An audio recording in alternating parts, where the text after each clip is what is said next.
Okay, I hold my hands up. Last week was a tough week, but I was harshly judged by the numbers. After all, who'd have banked on Fred? Yeah, Fred scoring a winner for Manchester United. Who foresaw Artur Masuaka's fluke against Chelsea? And what about Demarai Gray's worldie to beat Arsenal? I cry foul. Damn you football gods. Do me a large one this weekend, will you? And help me out.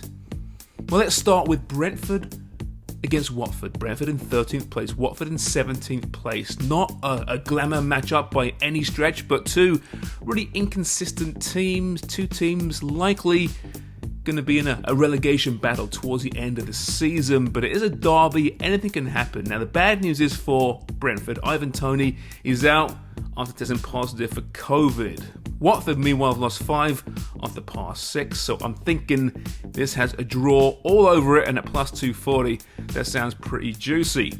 Alright, Man City against Wolves. City now back in first place, where they feel all comfortable, where they belong. Wolves in 8th place, but of course coming off that loss at the death to Liverpool last weekend. Wolves are a good road side, but City, well, City's City. I know they lost to Leipzig in the Champions League last week, but you know what?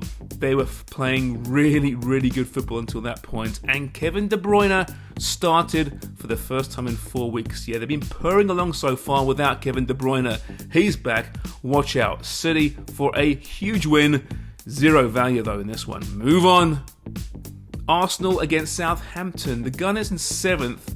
The Saints in 16th, and I'm beginning to think that Arsenal aren't quite as good as we think. Now, yeah, they've been in some pretty good runs of late, but they're against very, very beatable teams. And then they lost to Everton when they were awful, and their captain, their talisman, Pierre-Emerick Aubameyang, has been utterly dreadful so far this season. The Saints, meanwhile, are bad away, but are good at home. So I'm thinking, regardless of all those stats, despite the Gunners not being great, they're going to be better than Southampton. They're going to win in a very low-scoring affair. All right, what's up next? Chelsea against Leeds. Yes, Chelsea in 3rd place now. Leeds in 15th. 2 games now for Chelsea where they've been struggling at the back. 6 goals against, in fact.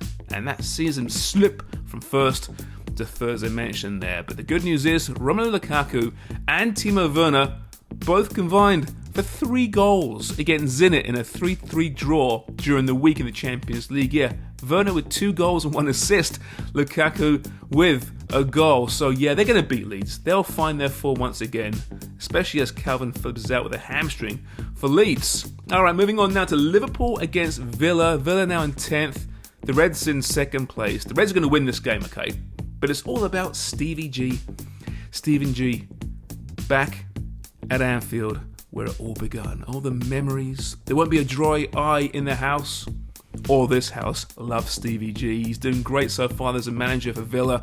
Steven Gerrard's back at Anfield.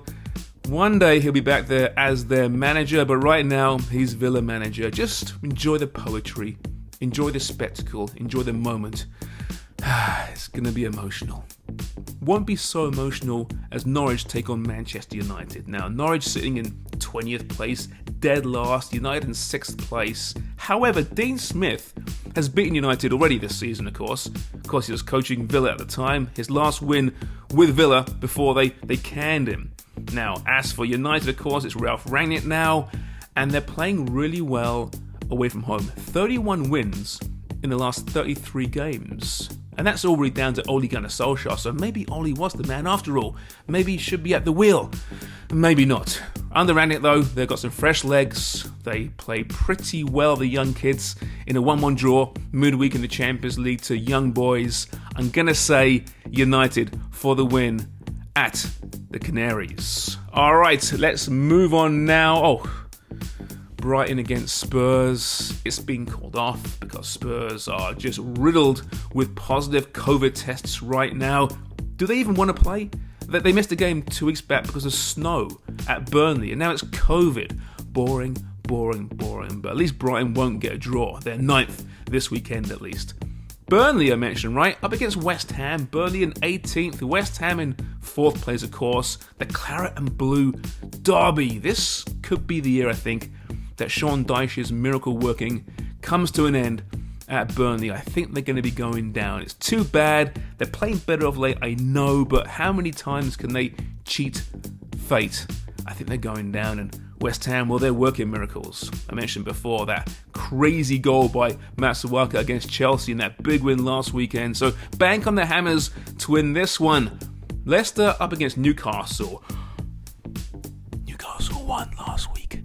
They won their first game of the season. Unbelievable. But it was against Burnley, mind you. They're still in 19th spot. Leicester in 11th. Now, if you watched that match, you may have thought that Newcastle had won the Universe Cup, which is really big, by the way. It's not as big as the Universe League, but it's still pretty big. They were very, very happy indeed. Will it last? Leicester, well, they just can't keep not winning right now. They're in some rut at the moment. I see a draw in this one, and at plus 310, why not?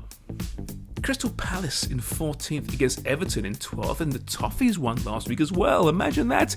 Their first game in a couple of months. The pressure's off Rafa Benitez for now, and listen, they played pretty well actually, while Palace are kind of playing like we thought they would play this season. They started the season so well, but they haven't got a win for a month or so. I think Everton will keep it up on the road this weekend and take this one at plus 230. Again, why not?